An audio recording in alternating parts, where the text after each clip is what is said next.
Hello everyone. आज हम लोग नया चैप्टर स्टार्ट करने वाले हैं प्रोबेबिलिटी को। इससे पहले पीएनसी पूरा ख़त्म कर चुके हैं हम लोग।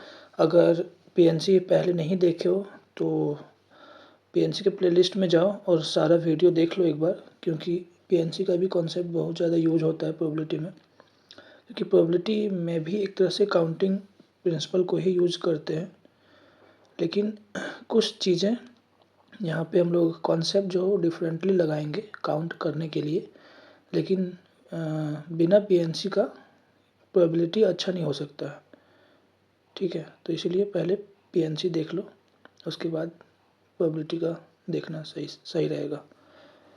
ठीक है चलो, प्रोबेबिलिटी होता क्या है।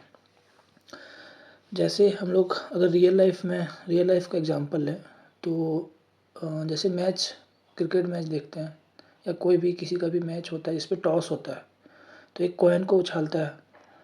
ठीक है, उस पे से दो चीज़ होता है, एक तो हेड एक टेल, दोनों में से कुछ भी आ सकता है।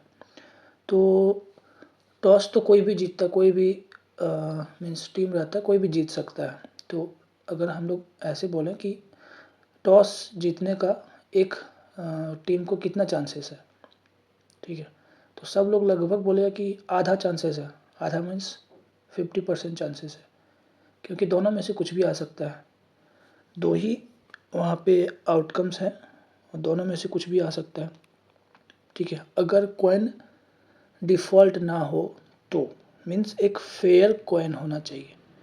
तो इसीलिए प्रोबेबिलिटी का क्वेश्चन में अधिकतर में फेयर डाइस, फेयर कॉइन लिखा रहेगा, और अगर नहीं भी लिखा है तो भी हम लोग फेयर ही समझेंगे। ठीक है, वैसे आईआईटी जेईई सब में क्वेश्चन लिखने में वो लोग टाइपिंग गलत नहीं करते, इसलिए फेयर लिख देगा ताकि कोई कन्फ्यूजन ना रहे। ठीक है, तो जैसे अब प्रोबेबिलिटी हम लोग पढ़ क्यों रहे हैं, वैसे एक तो समझ लिए कि वो चीज़ क्या है, चांस, किसी चीज़ का चांसेस ऑफ अकरेंस को बताने के लिए। ठीक है, लेकिन अगर मान लेते हैं कि जैसे इंडिया और ऑस्ट्रेलिया का क्रिकेट मैच अगर हम लोग देख रहे हैं, ठीक है, तो लगभग किसको क्या बोल सकते हैं कि कौन जीतेगा, दोनों जीत सकता है। तो दोनों का जीतने का चांसेस ज़्यादा है, पर वही इंडिया और बांग्लादेश का अगर ले तो बोलेंगे कि इंडिया का चांसेस ज़्यादा है जीतने का, बट कितना ज़्यादा। ठीक है, उस चीज़ को क्वांटिफाई करने के लिए, उसको मैथमेटिकली लिखने के लिए हम लोग प्रोबेबिलिटी पढ़ते हैं कि कितना, किसका, जैसे कौन सा, या तो एक और ले लें, जैसे साउथ अफ्रीका बांग्लादेश ले लें, यहाँ भी बोलेंगे कि साउथ अफ्रीका का जीतने का चांस ज़्यादा है, इंडिया का भी जीतने का चांस ज़्यादा है, पर इंडिया और साउथ अफ्रीका में किसका ज़्यादा चांस है वो नहीं बता पाएंगे हम लोग। अगर उस पे से ये बता दें कि साउथ अफ्रीका और बांग्लादेश में साउथ अफ्रीका जीत सकता 70% चांस है उसका जीतने का, ठीक है, वही इंडिया का बोल दें कि 60% चांस है, तो अब हम लोग बता पाएंगे कि ज़्यादा चांस किसका है, साउथ अफ्रीका का, क्योंकि उसका 70% है। तो वही जो कितना परसेंट चांसेस है, इसी चीज़ को लिखने के लिए हम लोग प्रोबेबिलिटी का यूज़ करते हैं, मैथमेटिकली डिफाइन करते हैं, करने के लिए प्रोबेबिलिटी का यूज होता है। ठीक है, तो कोई भी जो चांसेस है, इसका ज़्यादा चांसेस है, कम चांसेस है, इस तरह से भी तो पूरा नहीं बता सकते ना डेफिनेट वे में कि क्या होगा। तो उसको चांसेस को एक नंबर एसोसिएट कर देते हैं कि 50% चांसेस है या 10% चांसेस है। ठीक है, तो उसी चीज़ को प्रोबेबिलिटी से हम लोग उसी चीज़ के लिए प्रोबेबिलिटी को पढ़ते हैं, उस चांसेस को मैथमेटिकल टर्म में लिखने के लिए। ठीक है, तो एक तरह से अगर डिफाइन करने जाएँ तो कैसे डिफाइन कर सकते हैं, probability is nothing but mathematical calculation of chances of occurrence, ठीक है, ऑफ एन इवेंट ई।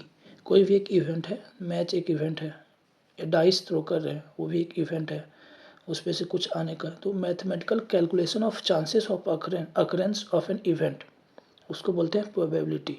ठीक है, एंड इसको हम लोग डिनोट करते हैं, जैसे प्रोबेबिलिटी ऑफ इवेंट ई, अगर ऐसा बोले तो प्रोबेबिलिटी के अंदर ऐसे ई लिख देते हैं, प्रोबेबिलिटी ऑफ इवेंट ई इसका मतलब होता है। ठीक है, और किसी चीज़ का भी प्रोबेबिलिटी कितना हो सकता है, या तो कि कुछ भी नहीं, जीतने का कोई चांस ही नहीं है, या उस चीज़ का होने का कोई चांस ही नहीं है।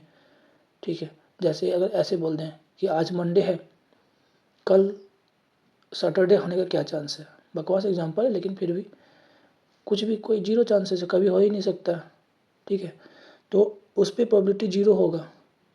बट अगर बोल दे कि आज मंडे है और कल ट्यूसडे होने का क्या चांसेस है, ये तो श्योर इवेंट होगा ही। ठीक है, तो श्योर इवेंट एक चीज़ होता है, उसका क्या होता है, श्योर मीन्स प्रोबेबिलिटी होगा, मतलब वो उसका चांसेस 100% है, वो श्योर है यही होगा ही। तो उस केस में प्रोबेबिलिटी इक्वल टू 1 होगा।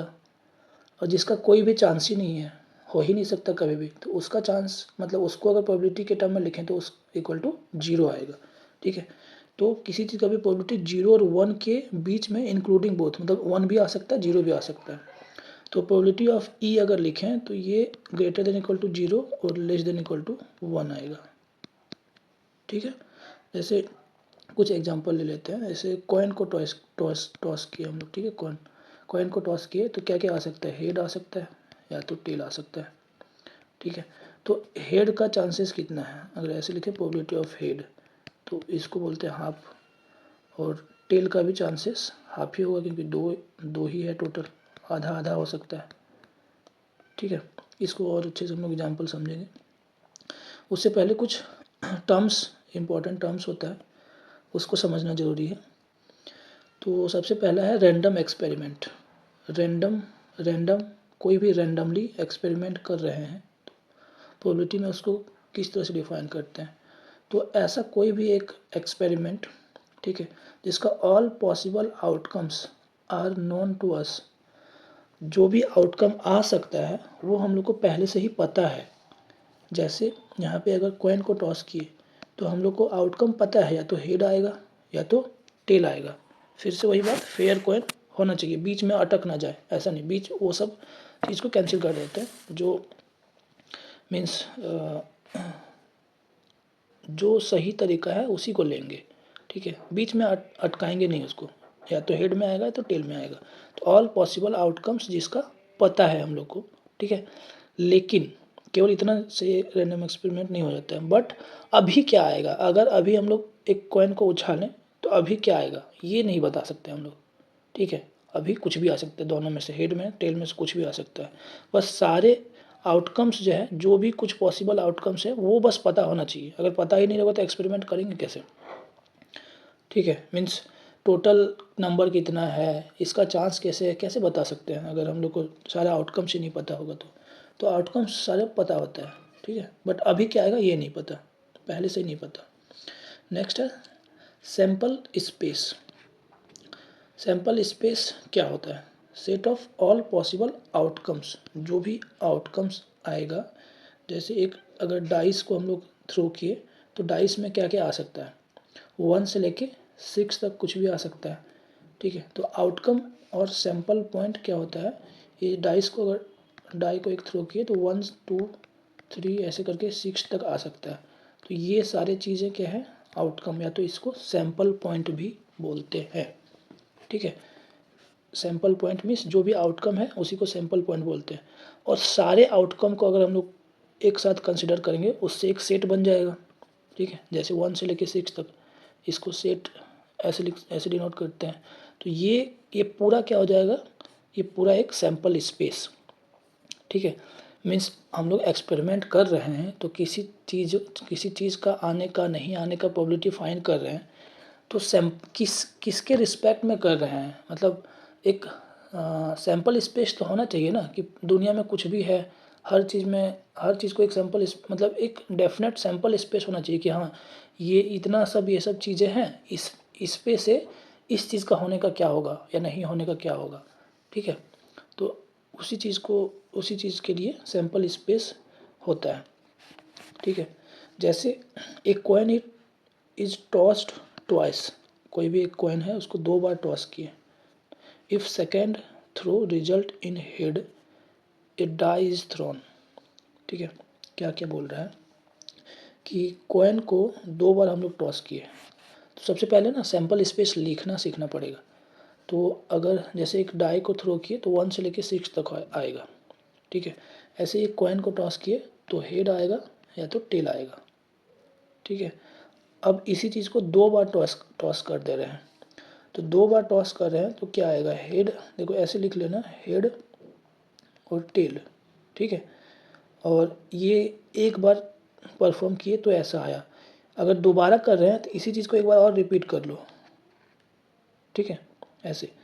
और या तो हम लोग अगर 2 बार कर रहे हैं तो जो भी एक्सपेरिमेंट है उसको 2-2 बार लिख लो, ऐसे भी कर सकते हैं, हेड हेड, ठीक है।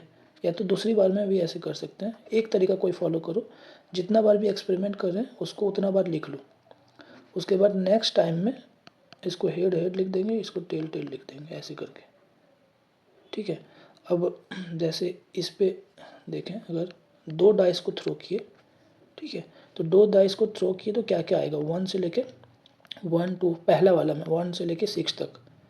तो इसी चीज़ को एक बार और अगर हम लोग एक्सपेरिमेंट करते हैं तो नीचे में लिखते, लेकिन नीचे में बहुत ज़्यादा हो जाएगा, तो इसके बगल में ही लिख देते हैं। जैसे 1 के कॉरस्पॉन्डिंग क्या क्या आ सकता है, अगर पहली बार 1 आया तो दूसरी बार 1 से लेके 6 तक कुछ भी आ सकता है, तो दूसरी बार में 1 से लेके 6 तक कुछ भी आ सकता है। तो इसको हम लोग एक तरह से मैट्रिक्स बना के लिख लेते हैं, ठीक है। सेकेंड बार में 2 आया, फर्स्ट बार में 2 आया तो सेकेंड बार में भी 1 से लेके 6 तक कुछ भी आ सकता है।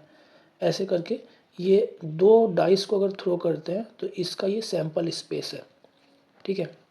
तो टोटल नंबर ऑफ आउटकम्स कितना आएगा, 2 डाइस को थ्रो कर रहे हैं तो 1 डाइस एंड 2 डाइस, फर्स्ट वाला एंड सेकंड वाला, तो इसके लिए क्या क्या 6 टोटल पॉसिबिलिटीज़ है।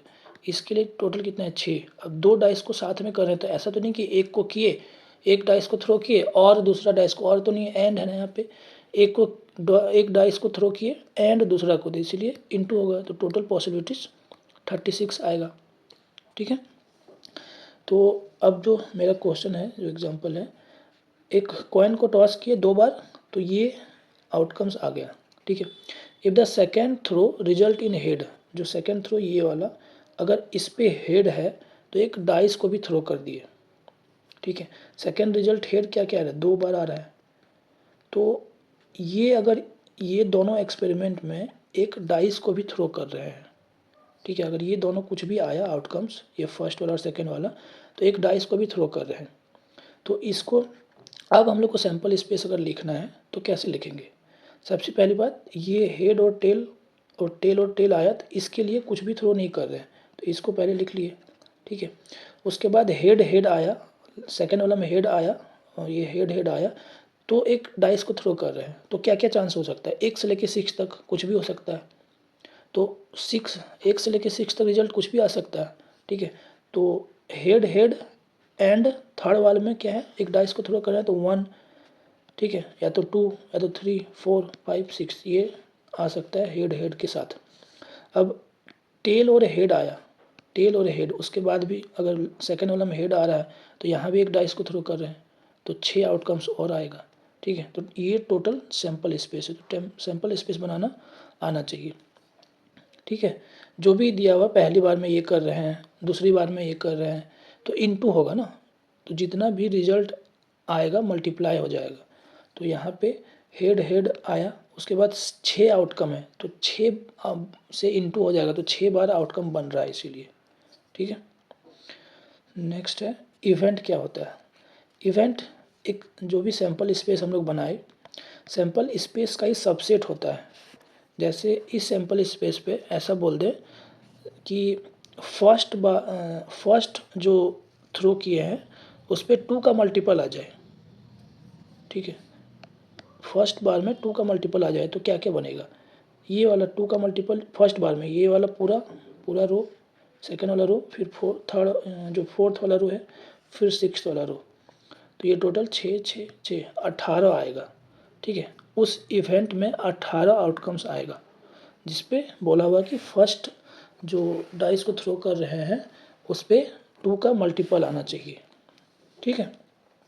तो उसको हम लोग इवेंट बोलते हैं। इवेंट मीन्स कोई भी सबसेट, कोई भी एक भी हो सकता है उस पर, ठीक है। तो अगर एक आउटकम आया, कोई भी ऐसा इवेंट है, जैसे ऐसे कुछ बोल दे कि दोनों में 6 6 आना चाहिए, तो एक ही इवेंट है ये वाला केवल, ठीक है। तो इसको अगर कोई भी एक ऐसा इवेंट है जिस पे आउटकम एक ही आएगा तो उसको सिंपल इवेंट बोलते हैं, ठीक है, ओनली 1 आउटकम। और कंपाउंड या मिक्स्ड इवेंट मतलब ज़्यादा आउटकम होगा, ठीक है। नेक्स्ट है, अब यहाँ ये बहुत ही इम्पोर्टेंट है, इक्वली लाइकली या इक्वी प्रोबेबल, इक्वली लाइकली या इक्वी प्रोबेबल। इक्वी प्रोबेबल से समझ में आ रहा होगा कि कोई भी चीज़ है जिसका चांस क्या है, इक्वल है, इक्वी प्रोबेबल है, मीन्स इक्वल चांसेस है, ठीक है। तो all the outcomes have equal chances of occurrence. देखो कोई भी इवेंट है, मान लेते हैं कोई भी एक इवेंट है, जैसे एक डाइस को थ्रो किए हम लोग, तो क्या क्या आ सकता है, 1 2 3 4 5 और 6, ये कुछ भी आ सकता है। तो ये क्या इक्वी प्रोबेबल है क्या, इक्वली लाइकली है क्या? इक्वली लाइकली मतलब ये सारे आउटकम्स, ये जितना भी आउटकम्स हैं, ये सारे आउटकम्स का चांस ऑफ अकरेंस इक्वल है। तो सबसे पहला चीज़ इस पे ध्यान देना है कि अगर कोई डाइस को थ्रो किए तो वो डाइस अगर फेयर है या अनबायस्ड लिखा हुआ रहेगा, अनबायस्ड एक कॉइन को टॉस किया ऐसे, तो सबका चांसेस जो है इक्वल ही आएगा।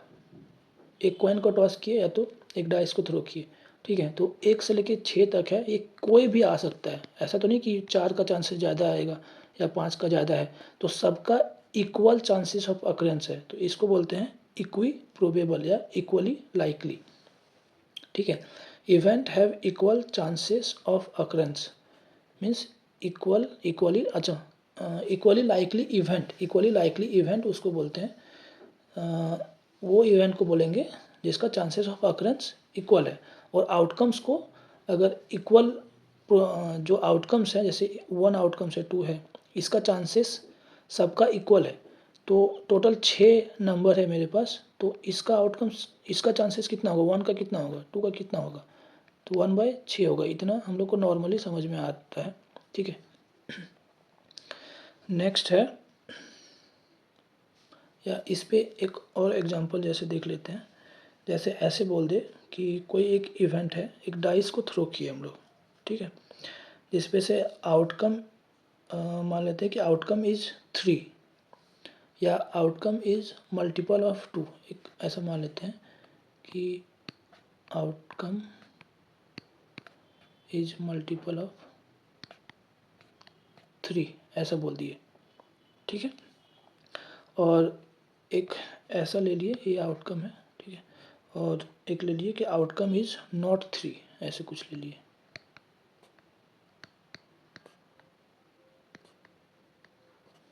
तो एक बार ध्यान से देखो, ये कोई इवेंट मान लेते हैं, तो ये फर्स्ट वाला आउटकम है, इस पे इसका चांस ऑफ अकरेंस क्या है, ये जो फर्स्ट आउटकम्स है इसका चांस ऑफ अकरेंस क्या है, ज़्यादा होगा या कम होगा, मल्टीपल ऑफ 3 है, ठीक है। मल्टीपल ऑफ 3 क्या क्या है, 3 है और 6 है, 2 नंबर है, ठीक है।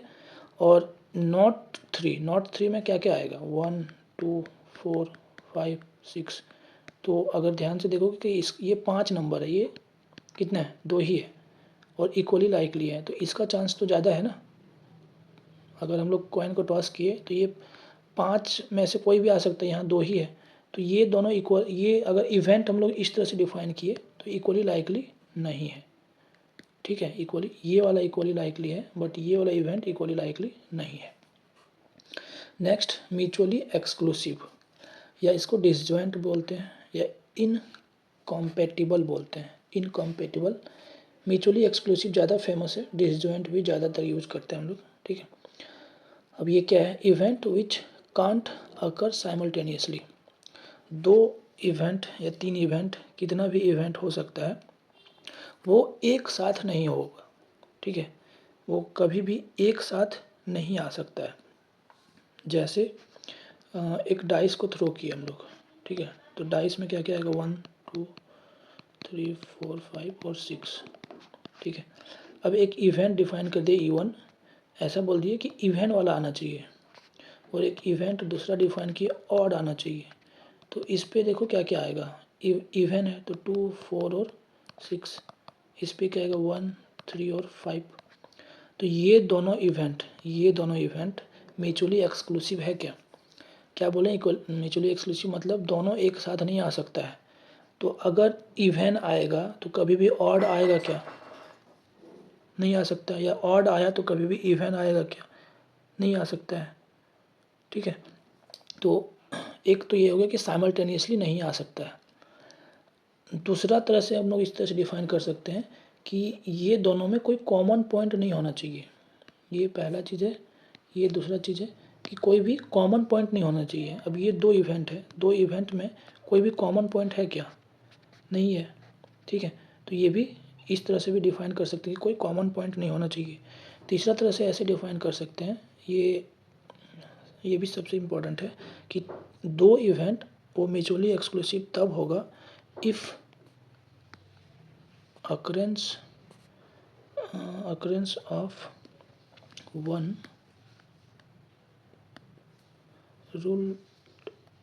ruled out, chance of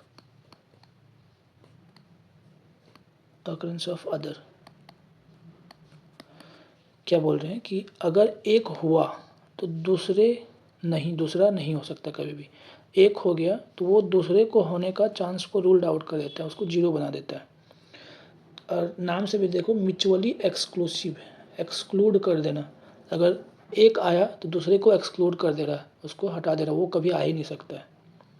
ठीक है, समझ में आ गया होगा। ये दोनों जैसे म्यूचुअली, तो ये तीन चीज़ है, तीनों चीज़ ध्यान रख सकते हो। ये दोनों जो है, ये जैसे ये है, ये सब्जेक्टिव चीज़ें हैं। ये फर्स्ट वाला और थर्ड वाला सब्जेक्टिव है। मेन काम कहाँ से आएगा? No common sample point. दोनों में कोई भी सैम्पल पॉइंट कॉमन नहीं होना चाहिए।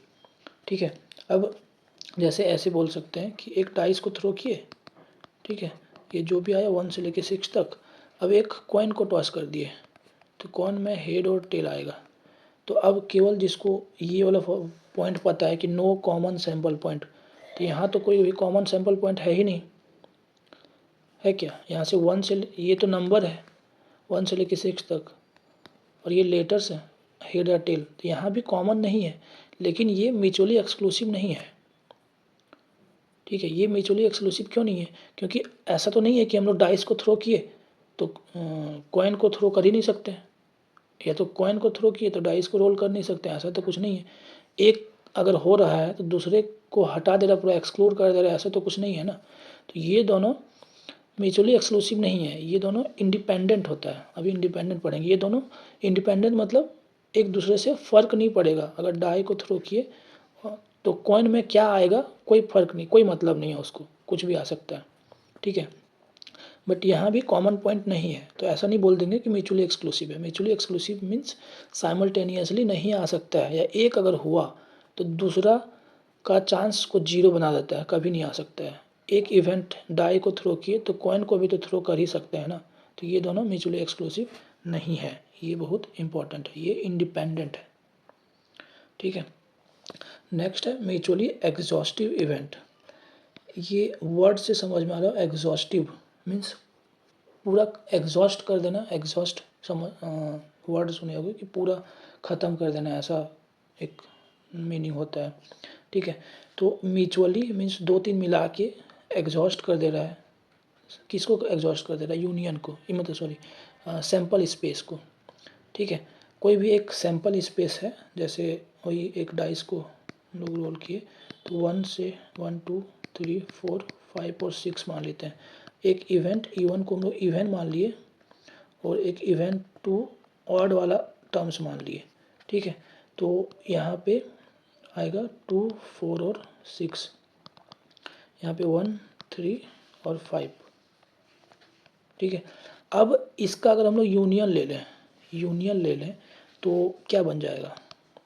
1 2 3 4 5 और 6, ये क्या सैम्पल स्पेस के बराबर है? हाँ, अगर है तो ये दोनों इवेंट म्यूचुअली एग्जॉस्टिव इवेंट है। क्या कर रहा है? पूरा सैम्पल स्पेस को कवर कर ले रहा है। ठीक है, कोई भी एक सैम्पल स्पेस है, इसको ये सैम्पल स्पेस है। ठीक है, तो 3 इवेंट मान लेते हैं, ऐसा है। एक इवेंट E1 है, एक E2 और E3। ये क्या पूरा सैम्पल स्पेस को ये तीनों कवर कर ले रहा है? कर ले रहा है। अगर ऐसे भी एक मान लें कि ये वाला इवेंट जो है E4 है। ठीक है, अब अगर हम लोग बोलें कि क्या E1 E2 एंड E3 ये क्या पूरा सैम्पल स्पेस को कवर कर रहा है क्या? तो ये तीनों म्यूचुअली एक्सक्लूसिव नहीं है, बट यहाँ पे E4 को भी मिला देंगे, अब म्यूचुअली एक्सक्लूसिव है। ठीक है, पूरा सैंपल स्पेस को कवर करना पड़ेगा अगर यूनियन ले लेंगे तीनों का, तब चारों का जितना भी होगा। ठीक है, तो all possible outcomes are covered, या पूरा सैंपल स्पेस को कवर कर लेगा, वो सारे इवेंट को हम लोग म्यूचुअली एग्जॉस्टिव इवेंट बोलेंगे। ठीक है, नेक्स्ट है इंडिपेंडेंट इवेंट। म्यूचुअली एक्सक्लूसिव और इंडिपेंडेंट में लोगों को दिक्कत होता है। तो एक तो यहाँ हम एग्जांपल बता चुके हैं अच्छे से कि म्यूचुअली एक्सक्लूसिव मतलब केवल नो कॉमन सैंपल पॉइंट याद नहीं रखना है। ठीक है, मेन चीज़ ये वाला है, लेकिन बनाते टाइम हम लोग इसको भी देखेंगे। अगर एक ही इवेंट है, सॉरी एक ही सैंपल स्पेस है, ठीक है, सैंपल स्पेस एक है, तो वहाँ पे केवल इससे काम चल जाएगा, नो कॉमन सैंपल पॉइंट से। ठीक है, मतलब क्या हुआ कि एक ही एक्सपेरिमेंट कर रहे हैं हम लोग। यहाँ पे देखो दो एक्सपेरिमेंट करें, एक बार डाइस को थ्रो किए, एक एक्सपेरिमेंट हुआ, कॉइन को थ्रो किए, दूसरा एक्सपेरिमेंट हुआ, तो दो एक्सपेरिमेंट अलग अलग हो गए ना। तो यहाँ पे म्यूचुअली एक्सक्लूसिव नहीं आएगा। अगर एक ही एक्सपेरिमेंट है तो ये वाला no common sample point sufficient है म्यूचुअली एक्सक्लूसिव बताने के लिए। लेकिन ओवरऑल अगर हम लोग देखने जाएँ, ऊपर से देखें, तो ये थर्ड वाला पॉइंट या फर्स्ट वाला, दोनों में से कोई भी एक याद रख लो, वो भी बहुत इंपॉर्टेंट है। ठीक है, तो इंडिपेंडेंट मतलब two event are called independent if occurrence और नॉन अकरेंस दोनों, किसी का होना या ना होना on one event does not affect the chance of occurrence और नॉन अकरेंस ऑफ अदर।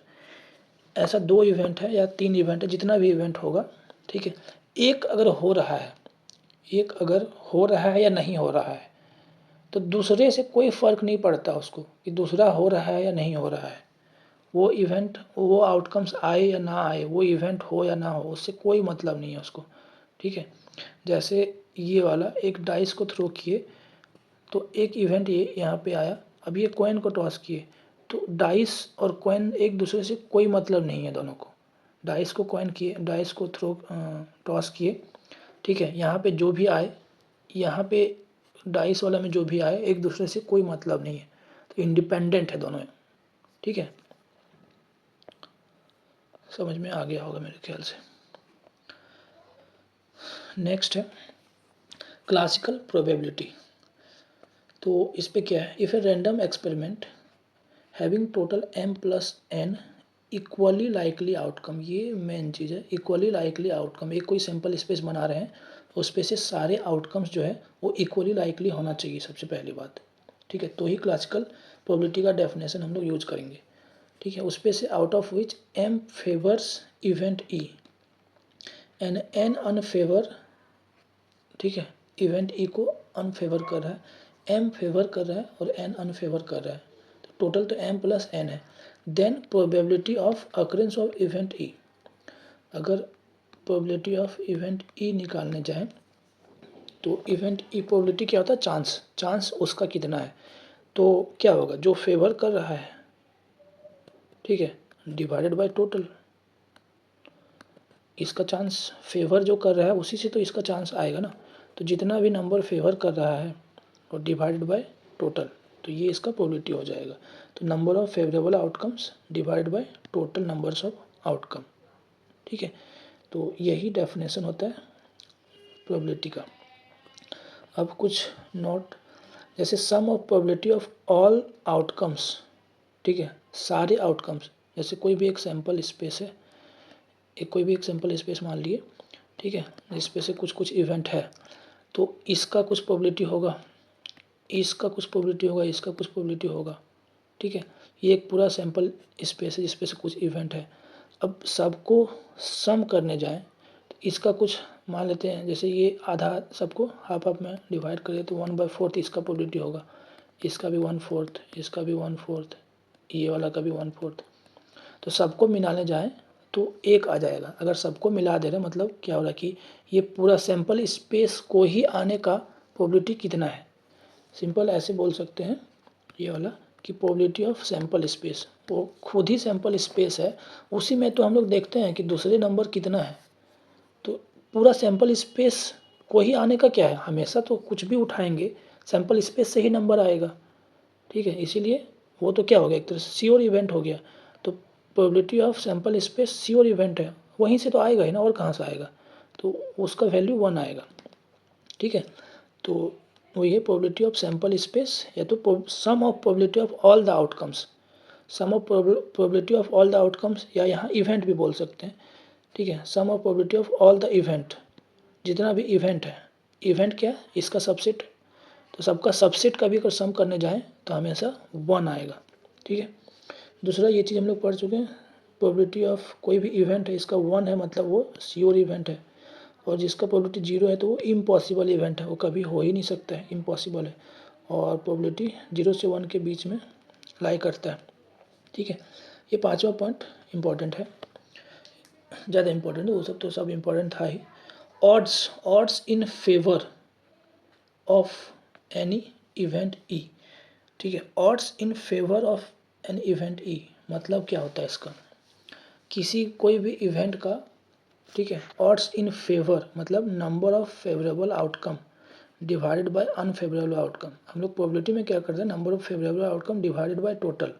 ठीक है, बट ऑड्स दिया रहेगा, odds in favour, odds in against, जैसे यहाँ पे ऑड्स अगेंस्ट इवेंट ई, तो ये क्या होगा बताओ, जैसे ये वाला देख चुके हम लोग, क्या होगा कि number of favourable outcome divide by unfavourable outcome, तो ऑड्स अगेंस्ट ये क्या होगा, नंबर ऑफ अनफेवरेबल आउटकम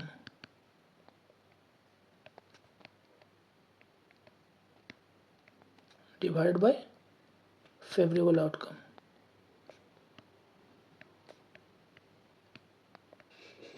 ठीक है, तो कोई एक जैसे एग्जांपल ले लेते हैं कि कुछ दिया हुआ है, ऑड्स अगेंस्ट इवेंट ई, ऐसा दे दिया कि odds against event E is 3/5।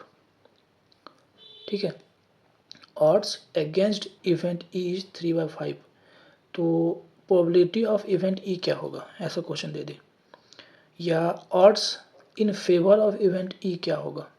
ठीक है, ऑड्स अगेंस्ट इवेंट ई 3/5 है, इसका क्या मतलब होता है, ये अनफेवरेबल है और ये फेवरेबल वाला है, मतलब कोई भी इवेंट ई है उसको 5 टाइम्स फेवर कर रहा है और 3 टाइम्स अनफेवर कर रहा है, तो टोटल नंबर ऑफ एक्सपेरिमेंट क्या हुआ, 5 टाइम्स फेवर कर रहा है और 3 टाइम्स, 5 टाइम्स फेवर कर रहा है, 3 टाइम्स अनफेवर, तो टोटल 8 टाइम होगा।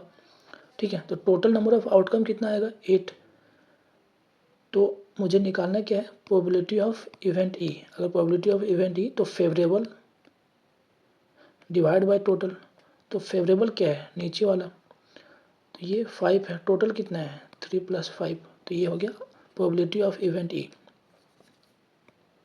ठीक है, अगर ये वाला दिया रहता है प्रोबेबिलिटी पूछे तो निकाल सकते हैं ना, फेवरेबल डिवाइड बाय अनफेवरेबल है, तो टोटल फेवरेबल प्लस अनफेवरेबल, अब जो भी पूछा है।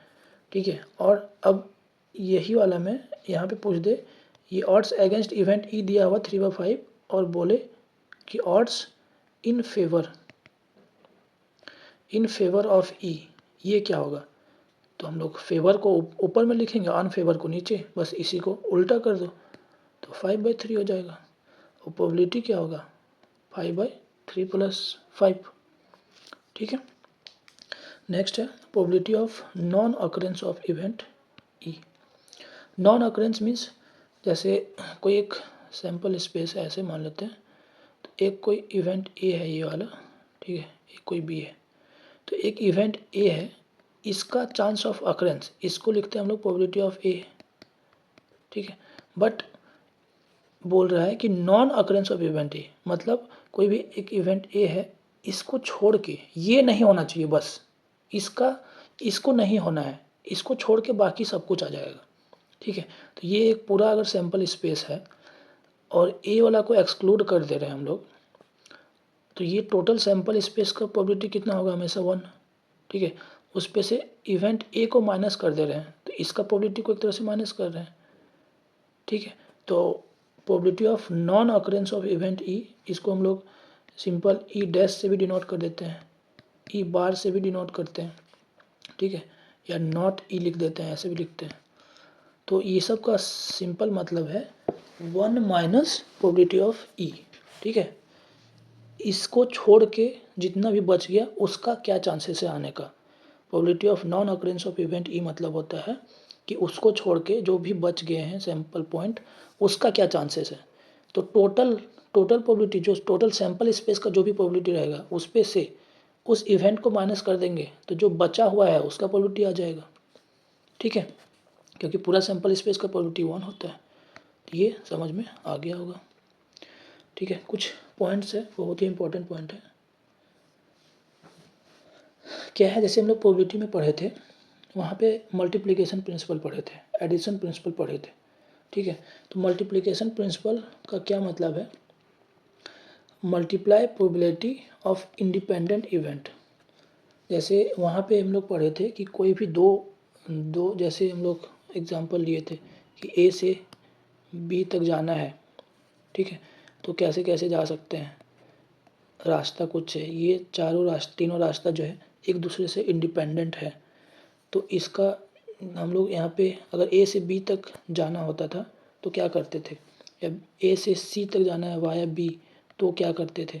ठीक है, पहले यहाँ से यहाँ गए, फिर यहाँ से यहाँ गए, तो इसको हम लोग मल्टीप्लाई करते थे। बट ये तीनों को अगर हम लोग देखें तो ये क्या होता था, इसको हम लोग ऐड करते थे कि ये यहाँ से भी जा सकते हैं और यहाँ से भी जा सकते हैं और यहाँ से भी जा सकते हैं और लग रहा है और, तो एडिशन प्रिंसिपल होता है। ठीक है, तो यहाँ भी वही चीज़ को फॉलो करते हैं हम लोग। अगर दो प्रोबेबिलिटी है, दोनों को ऐड करना है, जैसे ऐसे बोल दे कि एक डाइस को थ्रो किए एंड एक कॉइन को टॉस किए, तो इससे रिलेटेड जो भी प्रोबेबिलिटी होगा और इससे रिलेटेड जो भी होगा, यहाँ एंड लग रहा है तो इनटू होगा। ठीक है, तो मल्टीप्लिकेशन प्रिंसिपल यहाँ भी फॉलो करते हैं हम लोग। दूसरा है एडिशन प्रिंसिपल। अब एडिशन प्रिंसिपल में क्या था कि म्यूचुअली एक्सक्लूसिव केसेस जो होता था उसको हम लोग ऐड करते थे। कोई भी कॉमन पॉइंट नहीं आना चाहिए, तो सब एक दूसरे को ऐड कर सकते हैं। तो यहाँ भी वैसा ही है, व्हेन ईच सैम्पल पॉइंट और आउटकम्स नॉट इक्वली लाइकली। यहाँ ये एक तरह से नॉट जैसा लिख सकते, नॉट सी है वैसे। ठीक है, कि अगर इक्वली लाइकली अगर कोई भी चीज़ हो गया था तो उसको हम लोग तो सिंपल क्लासिकल प्रोबेबिलिटी से कर ले रहे थे, बट इक्वली लाइकली नहीं है तो इसका प्रोबेबिलिटी जो भी है इसका ऐड निकाल लो, इसका निकाल लो और फेवरेबल वाला को ऐड कर दो। मतलब फेवरेबल आउटकम्स का एक एक करके प्रोबेबिलिटी निकाल लो और ऐड कर दो। क्यों, क्योंकि दोनों या जितना भी है वो म्यूचुअली एक्सक्लूसिव है। तो म्यूचुअली एक्सक्लूसिव केसेस में हम लोग एडिशन रूल अप्लाई करते थे। तो यहाँ भी सेम रूल अप्लाई होता है, प्रोबेबिलिटी में भी अप्लाई होता है। ठीक है, क्या बोला कि ईच सैम्पल पॉइंट और outcome are not equally likely, then find probability of each sample point at the favourable one. ठीक है, ये तेरा मल्टीप्लिकेशन प्रिंसिपल इंडिपेंडेंट में है और ये म्यूचुअली एक्सक्लूसिव में है। ठीक है, म्यूचुअली एक्सक्लूसिव होना चाहिए, कॉमन नहीं होना चाहिए। अगर कॉमन आ गया तो इसका फर्स्ट वाला आउटकम्स का कुछ होगा, मतलब इवेंट लेंगे तभी कॉमन आएगा, आउटकम तो एक एक इंडिविजुअल होता है। फर्स्ट वाला इवेंट सेकेंड वाला इवेंट अगर दोनों को ऐड कर रहे हैं, दोनों फेवरेबल केसेस हैं, तो कुछ कॉमन नहीं आना चाहिए। ठीक है, कॉमन वाला को फिर नहीं तो माइनस करना पड़ेगा, वो आगे देखेंगे हम लोग। अभी बस सिंपल समझ लो कि एडिशन रूल जो होता है, अगर म्यूचुअली एक्सक्लूसिव आउटकम्स हैं इन, तो सबको हम लोग ऐड भी कर सकते हैं फेवरेबल निकालने के लिए। तीसरा है, ये पढ़े थे, अगर एटलीस्ट केस रहे या एटमोस्ट केस रहे तो हम लोग इसको एग्जैक्टली में चेंज कर लेते थे। और अगर एग्जैक्टली वाला बड़ा होता था, बहुत बड़ा ज़्यादा केसेस आ जाता था तो हम लोग बाइजेक्शन रूल से निकालते थे। तो यहाँ भी सब कुछ वही सब होगा। तो जैसे एटलीस्ट वन है, तो एटलीस्ट वन, तो इसको हम लोग क्या कर सकते हैं, एग्जैक्टली वन और एग्जैक्टली टू और ऐसे करके बढ़ते जाएगा, कम से कम एक। तो ये तो इन्फिनिटी तक जितना नंबर दिया उतना तक आ जाएगा।